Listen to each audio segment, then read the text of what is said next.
Olá, uma biografia romanceada do poeta Cruz e Souza.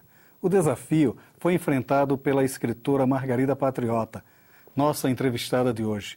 O resultado é o romance A Lenda de João, o Assinalado, onde o poeta do desterro renasce com o espírito da perseverança e da determinação. Em nossa conversa, Margarida Patriota nos conta como foi seu trabalho para a confecção deste novo livro.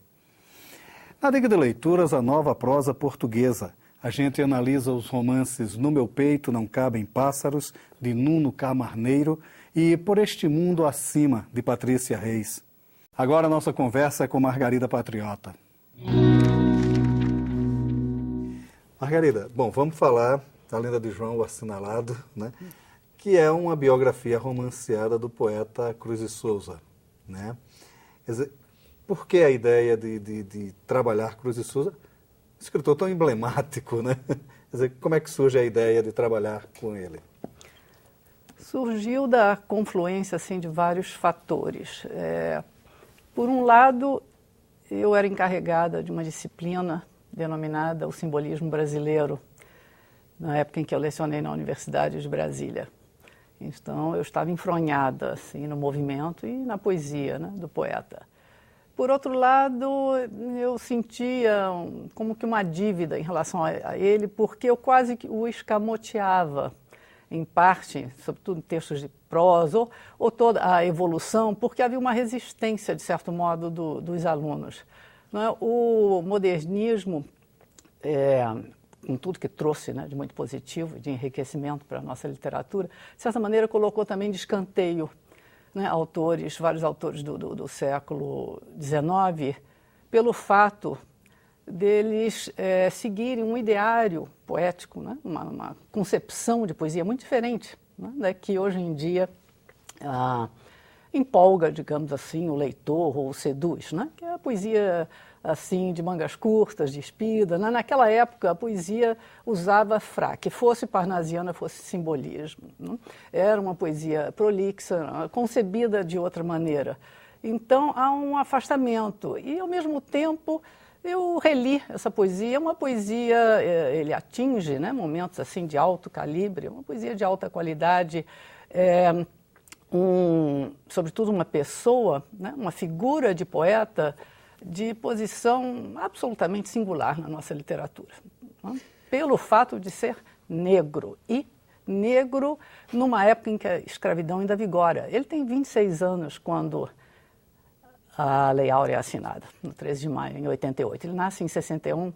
Ele poderia ter sido doado, né? Porque era lei, vigorava ainda a lei que permitia as crias, né, de escravos serem vendidos. A lei do ventre livre é aprovada quando ele tem 10 anos. Então, tudo isso é muito interessante, né, para a gente compreender a poesia dele. E eu acho que é um poeta que merece ser trazido para perto. O meu objetivo foi esse, fazer uma espécie assim, de um escorço existencial da vida dele. Uma biografia não factual, porque não é em parte um romance histórico, mas também não é assim, um romance que eu não digo nem a cidade em que ele nasce, eu não ambiento, eu não dou datas, eu só falo em Sul, né? Eu só falo numa Bahia, numa outra cidade. O país que eu denomino assim claramente só é a França, em determinado momento, num capítulo, né?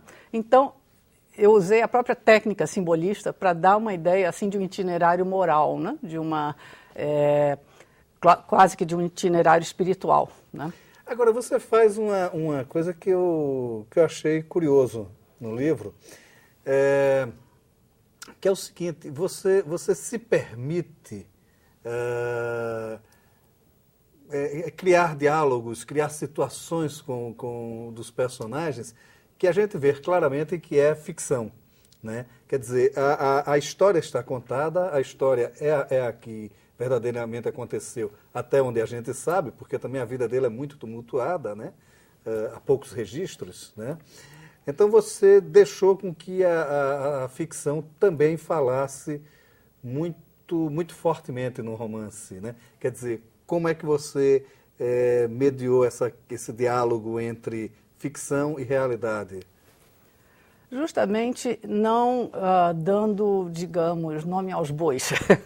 Né? Eu falo em João, não é?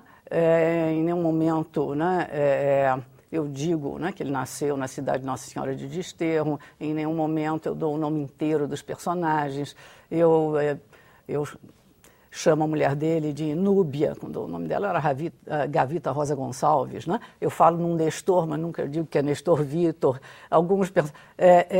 O romance pode ser lido em 2 níveis. Eu fiquei muito contente até ontem, porque uma amiga, né, me disse que tinha acompanhado bem, tinha gostado, e ela não conhece propriamente, né, nunca estudou literatura nem nada, então eu achei bom, então deu para ela acompanhar. Mas é claro que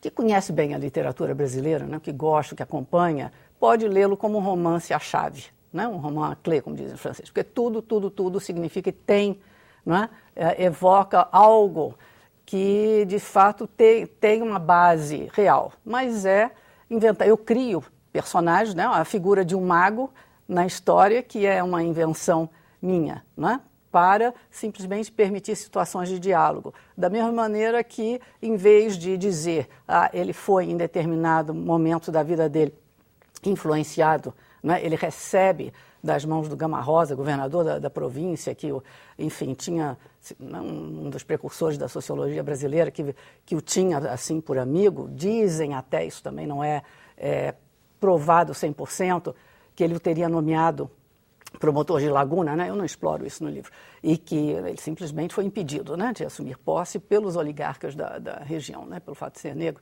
O Gama Rosa lhe dá livros de Huysmans, de Verlaine, de Baudelaire, por quem ele é, sobretudo, influenciado.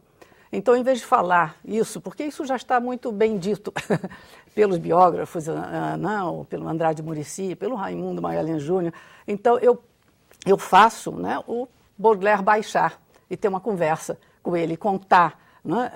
Então eu transformo aquilo em cena, né? Então eu criei situações, cenas, né, para se acompanhar momentos decisivos da vida do poeta. Quer dizer, eu usei a imaginação. O Osman Lins, ele tinha uma tese curiosíssima que alguns escritores brasileiros, eles tinham uma espécie de espírito de sua época, e mais do que isso, tinha um certo karma do que seria a condição do escritor de sua época. Ele citava muito Lima Barreto nesse sentido, né? Que, embora fosse um talento fenomenal, ele sempre estava sendo impedido por sua condição social de ascender ao que seria o ápice do momento literário. Coisa que acontece muito com o Cruz de Souza e que você explora exatamente isso, essa condição, essa certa barreira que vai se criando ao longo da vida dele, essas barreiras, né, que o impede de ascender ao lugar que ele, verdadeiramente por seu talento, merecia. Né? Quer dizer, a sua intenção também foi dar uma olhada mais sobre essa condição dele do que propriamente historiá-lo. Sem dúvida. Eu acho que, de certa maneira, não sei se é uma interpretação livre minha que eu faço, né, da pessoa dele. Sem dúvida que eu calco muito na situação, né, social. Agora, eu não menciono em nenhum momento, a não ser no título do livro, a condição de negro. Eu só digo que ele é servo. Então, é como se ele fosse assinalado, ele tivesse uma marca, né, que o impede de ser aceito pela sociedade da época. Isso, de fato, ocorre. Isso é único na história da literatura brasileira. E eu acho que isso precisa ser trazido à tona, precisa ser relembrado. Porque hoje, pense-se assim o assado, muita coisa não pode ser dita porque a lei impede, né? A lei de direitos humanos, enfim, há, né, instituições que estão aí para zelar, né, por uma certa justiça social, mesmo que não ocorra na prática. Mas naquela época não, existia de todo, como eu disse. Ele é favorecido por uma circunstância de certa maneira, pela Guerra do Paraguai, porque, né, os sulinos alforriavam seus escravos porque era recomendado para que eles não aderissem, né, não se juntassem ao inimigo. Muito bem, ele é inserido no âmbito das letras ocidentais, veja bem, no mundo branco intelectual, né, pela ama, né, pela patroa, né, dos seus pais. E ele embasbaca, impressiona, né, o meio provinciano por seu talento precoce. Ele é logo tido como um menino prodígio, né? Um menino pernóstico. Ele cedo compunha, né, versos de circunstância, encomiásticos, enfim, era realmente encarado como um prodígio. Né? Como aluno no Ateneu Provinciano da sua região, único, aliás, em Santa Catarina, na época, né? O professor Fritz Müller, né, o considera um gênio, né, um professor darwinista, e diz, né, vaticina ele será uma grande brasileiro, né, enfim, ele é tido como um menino prodígio, mais ou menos aceito, até se tornar homem. E depois, né, o que acontece? Ele não pertence aos seus, ele é afastado dos seus pela ilustração literária. E ele é afastado dos brancos pela ilustração literária. E nós não estamos falando de Machado de Assis, nem de Lima Barreto, nem de Mário de Andrade, nós não estamos falando de mestiços. Nós estamos falando de filho de pai e mãe negros. Nenhum autor, nenhum escritor do século XIX teve a cor da pele tão debatida pela fortuna crítica. Tanto que ele é conhecido, né, na crítica literária como Cisne Negro, Dante Negro, Laocoonte Negro. O Roger Bastide, né, francês, o antropólogo francês, se debruça sobre ele para saber a que ponto, né, a antropologia, a ascendência africana explica imagens, toda aquela... Né, ele é praticamente também o único poeta sobre o qual abertamente, na imprensa, né, a intelectualidade, ou boa parte da intelectualidade da época, tripudia, né, com pastiches, com deboches relativos à sua condição de negro. Então, tudo isso está esquecido. Sabe? Essa situação tão única, porque ela não se repete. Ela pode até se repetir, de certa maneira, mas numa situação já 100 anos depois, a situação já mudou, não é aquela. E o que eu percebo, né, o que eu senti na vida dele é que, na verdade, a coincidência, essa assimilação do simbolismo, porque o simbolismo é um ideário neoplatônico, né, as ideias mães, as essências. Né, quando a gente analisa os últimos sonetos, que é outro aspecto muito interessante do trabalho dele, porque todo vestibulando hoje em dia, né, eu posso até difundir aqui na televisão, porque isso é muito bom, né, para passar em Enem, em PAS, vestibular, sabe, pelo menos decora, né? 1893, ano de Broquéis, livros que introduzem simbolismo no Brasil. Muito bem, isso é importante, mas a obra dele mais importante será póstuma. São os últimos sonetos, que só saem graças a Nestor Vitor em 1904, Faróis, são 90 poemas, né, que saem, eu acho que em 1900, e Evocações, né, que tem o famoso texto emparedado, que é uma beleza, é uma obra-prima. Né, e é um grito, né, é um grito de um negro em revolta, que a gente não tem em outros momentos. É autenticamente um negro em revolta, dizendo: aonde eu ando, tem uma parede na minha frente, a parede do preconceito, a parede do deboche, a parede da ignorância, a parede do ódio, né? E ele vai crescendo, né, naquele texto, dizendo: pedra sobre pedra, pedra sobre pedra, eu estou fechado em pedras, né, e só há o meu sonho que me permite, né, voar e sair, né, dessa situação. Então, eu quis viver, né, ver, evidentemente, uma interpretação minha, né, botando a imaginação, mas, sobretudo, vivenciando do ponto de vista assim, emotivo, né, que eu imaginei situações, né, que seriam situações da vida dele. Porque, como você mencionou no início, ele tem uma fortuna crítica de alto nível e muito rica, porque isso também foi muito trabalhado na época do centenário do nascimento dele, na verdade, em 1961. Né? Então, tudo isso se renovou bastante. Nós acabamos por exemplo, de viver o sesquicentenário. Quem é que o mencionou? Não. Celebraram 120 anos de Graciliano Ramos. Mas o sesquicentenário de Cristo, só para dizer que não foi celebrado, saiu o filme do Silvio Beck, acho que foi na Globo News há pouco. Né? Então, ele merece, sabe, ele merece ser tirado desse esquecimento, né, e debatido. E eu acho que ele tem uma atualidade enorme, porque... E também há uma coisa interessante que me pareceu. Dos seus livros escritos para adultos, né, porque você tem uma obra infanto-juvenil muito, muito vasta, me parece o mais emotivo. Me pareceu assim o mais emocionalmente engajado, vamos usar esse termo. Quer dizer, você se envolveu mesmo emocionalmente com o personagem? Eu acho que sim. Não, foi um trabalho árduo, de certa maneira, porque eu queria encontrar um tom, como eu disse, eu não queria fazer um romance biográfico, né? Simplesmente contar, né? Não, eu queria trazer a figura dele, a existência dele, de certa maneira, a poesia dele, assim, para perto. Não no sentido, assim, de que, bom, aqui está, né? A poesia dele na íntegra, vocês vão... Não é isso. Mas despertar uma curiosidade, né? Criar até, né, uma aura de mistério, né? Lançar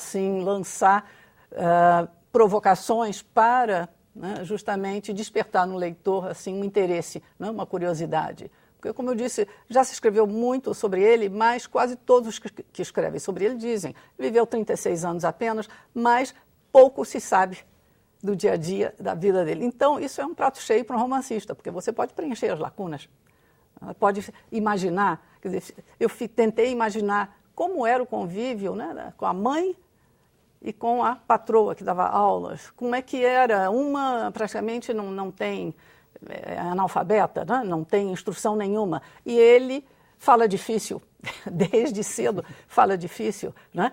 E é incentivado a falar difícil, porque era a poesia, né? Era solene naquele momento, né? Então, ele também tem, né, aquele orgulho de dominar, né, um jargão, digamos, e um código cujo público capaz de decifrar era composto de brancos. Ele não tinha leitores negros na época dele. Né? O que? Um José do Patrocínio, 2 ou 3. Né? O público que lia, né, era o público dos aristocratas, dos senhores e filhos dos senhores, quer dizer, do estamento, né? Do estamento de descendentes de portugueses, de uma maneira geral, assim, resumindo, né? Mas não seriam escravos que o leriam. E você, de certa forma, explora muito essa condição de inadaptado dele, né? Quer dizer, ele fica numa posição complexa ali, porque ele não consegue voltar às origens. Exatamente. Né? E não consegue se inserir no novo coisa, né? Quer dizer, essa dualidade também, de certa forma, transpassa nos textos finais dele, né? Quando ele vai refletir mais cruamente sobre isso. Últimos Sonetos é um breviário de sublimação do cativeiro terreno. Né? Ele, em determinado momento, diz claramente: eu vim aqui arrastar a calceta da vida, significa andar com a argola, né, com o preso, né, no tornozelo. E ele não consegue colocações. Ele vai para o Rio de Janeiro em busca de emprego, né, de uma situação condizente, né, com o preparo dele. Ele acha que o meio dele seria o jornal, ele não era feito tampouco, né, para o jornal. A prosa dele é literária, né? A melhor prosa dele é poética, sofre uma tensão poética. Então não é uma prosa jornalística, né? E os altos momentos dele são realmente, né, de cunho poético, e a evolução dele é aceitar, digamos, né, o cativeiro, né? A vida que para ele, como ele diz no poema, né, foi negra e dura, né? Ele vai aceitando. O Nestor consegue um emprego para ele em que ele é absolutamente subutilizado. Ele chega a ser mandado. Uma das funções era comprar cachaça para o chefe, atravessar a rua, ir lá no botequim, trazer cachaça. Enfim, ele trabalhava como arquivista, né, na Central do Brasil, ganhando uma ninharia. E tudo é simbólico na vida dele. Isso é que é muito interessante. Quer dizer, um sujeito que fala, né, que escora a sua poesia em cima de uma interpretação platônica, né, do desterro terreno, né, e do cativeiro, que ao mesmo tempo é o cativeiro simbólico humano, né, e é o cativeiro real, da sua condição de filho de escravo. Né? E ao mesmo tempo que ele escora, né, nesse exílio na terra, ele nasce numa cidade chamada Desterro. Né? No que ele trabalha, ele vai morar no Rio, né? Ele amarga uma vida trágica, né? E ele mora no bairro do Encantado, Então, tudo assim muito simbólico, né?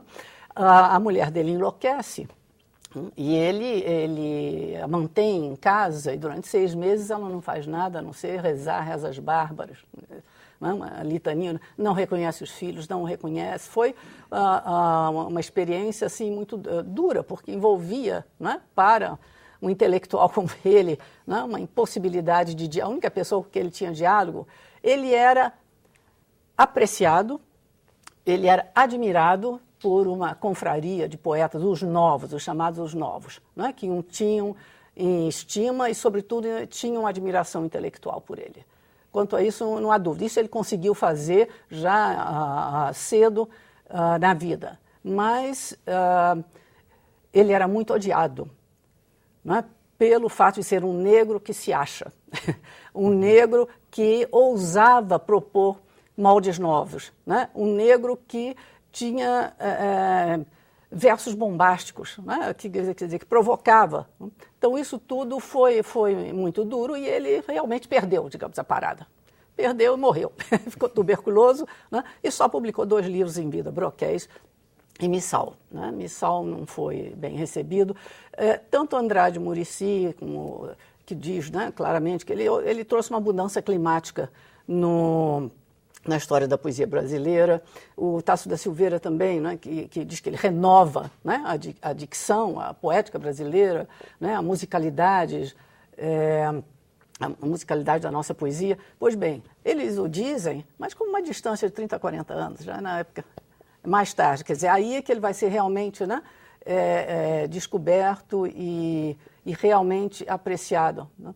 E, assim, o que eu acho também importante no caso dele, né, trazê-lo para perto, é que as novas gerações têm muito a ideia de que o novo assim, de uma maneira muito sucinta, né, chega ao Brasil em termos de dicção poética com a Semana de Arte Moderna. Quando o pobre praticamente morre por ser novo, morre, né, no sentido assim simbólico, né, quer dizer, ele é asfixiado como voz, né, como voz sonora, como voz renovadora, como voz que tinha uma capacidade realmente, né, de levar a poesia, né? Levar a poesia assim, a altos tons. Ele é impedido disso, ele praticamente não tem como crescer, né? Como ele é cerceado, né, na sua carreira de poeta pelo fato de propor o novo. E a gente lê essa poesia achando que é só do Arco da Velha. Não é do Arco da Velha. Ela era a própria novidade, né, naquele período. Naquele período. E há um aspecto que fica muito claro também no livro, é que sempre houve uma visão, também deturpada, de que ele foi glorificado em vida, né? Mesmo por sua condição, sempre havia uma coisa, não, que o Broquéis foi um livro muito bem aceito, que foi um livro muito bem... E, na verdade, isso era uma grande mentira, de certa forma, que permeou, pelo menos naqueles estudos ali de 2º grau e tal, né? E que, na verdade, o preconceito acabou predominando sobre a obra dele, né? E você deixa isso muito bem claro no livro, né? Não, Broquéis não foi, mas... Com Broquéis, as pessoas abriram a boca assim, o olhar, prenderam a respiração, né? E muitos, Adolfo Caminha, dizem, olha, para mim é das vozes mais interessantes hoje em dia, mas é diminuto, ele adquire um respeito. Mas veja bem, em 96 é criada a Academia Brasileira de Letras, né? Para esse início, várias listas são elaboradas. E um amigo dele, praticamente de infância, o Virgílio Várzea, que escreveu um livreto, né, Tropos e Fantasias, com ele, é cogitado estar nessa primeira lista. Ele era um poeta que o Brasil conhecia. Gostasse ou não, ele era um poeta que o Brasil conhecia, né? Ele tinha, né, a admiração, né, de boa parte da intelectualidade naquela época mais progressista. Ele não foi sequer cogitado. Entrou, né, na lista inicial, todos sabemos, e não é para desmerecer o autor, porque, mas é pitoresco, é interessante, né? Lembrar que, por exemplo, Graça Aranha entrou sem ter escrito um livro, como um voto de confiança, porque ele estava escrevendo. Então, é óbvio, né? Óbvio que não havia acolhida, não havia acolhida. Né? Os meios oficiais, os grandes jornais, ele ficava horas e horas na portaria, né, dos jornais, sentado na cadeira dos contínuos, esperando que chegasse um redator para que publicasse um poema dele. Os poemas eram publicados, não era de graça, mas ele não ganhava nada com isso, né? Nós sabemos, enfim. Então, a luta dele foi muito difícil. Né? E que você resgata com a lenda de João assinalado. É o que eu tento fazer. Margarida, obrigado. Lembrando que é uma lenda, né? O que eu faço, e não a história. Vai ser a lenda melhor que a história, publique-se a lenda. Publique-se a lenda. Aquele velho filme. Margarida, obrigado por sua participação aqui no Leituras. Muito obrigada a você, Maurício. Está se formando em Portugal uma nova casta de autores. Não se pode falar a rigor de uma nova escola literária, mas existem afinidades entre estes escritores e a principal delas é o trato poético da língua. Membro desta fornada, Nuno Camarneiro estreia com o romance No Meu Peito Não Cabem Pássaros, lançado pela Leia, onde narra uma história apocalíptica. No início do século XX, a passagem do cometa Halley provoca pânico nas pessoas, e daí tudo decorre. 3 personagens, um migrante português em Nova York, um rapaz insociável e solitário e um menino vidente, vão tentando se adaptar ao clima catastrófico que os envolve, enquanto transitam por vários cenários simultaneamente. Isso leva Camarneiro a lidar com os múltiplos aspectos culturais, embora permanentemente molde seus personagens pelo pânico. Ou seja, o homem é sempre o mesmo dentro do universo que o envolve. Esta universalidade é o que norteia todo romance, escrito com uma rica linguagem poética, uma narrativa forte e envolvente, que surpreende pela maturidade da estreia. Nem só de poesia, no entanto, sobrevive a nova prosa portuguesa. Há em seus autores um constante sentimento de resgate de uma linguagem ágil, às vezes até cortante. Neste patamar circula Patrícia Reis. Seu novo romance, Por Este Mundo Acima, lançado pela Leia, conta os passos sobreviventes de um editor e de um rapaz por uma Lisboa destruída por um imenso desastre. Eles procuram um amigo, mas encontram literatura. Há todo um discurso de renovação, de esperança na narrativa de Patrícia Reis. Pelo caminho do desespero, seus personagens encontram um manuscrito por onde se parte para um outro sentido da vida. E aí vai se definindo o sentido real do romance, fazer uma reflexão segura e profunda sobre a função dos homens sobre a terra. O sentimento de Patrícia é que a esperança se encontra em todas as partes, mesmo além da destruição. E tudo pode ser desenhado com as letras da segurança e da beleza. Uma nova e bela maneira de lidar com as possibilidades da língua portuguesa. No Meu Peito Não Cabem Pássaros, de Nuno Camarneiro, e Por Este Mundo Acima, de Patrícia Reis.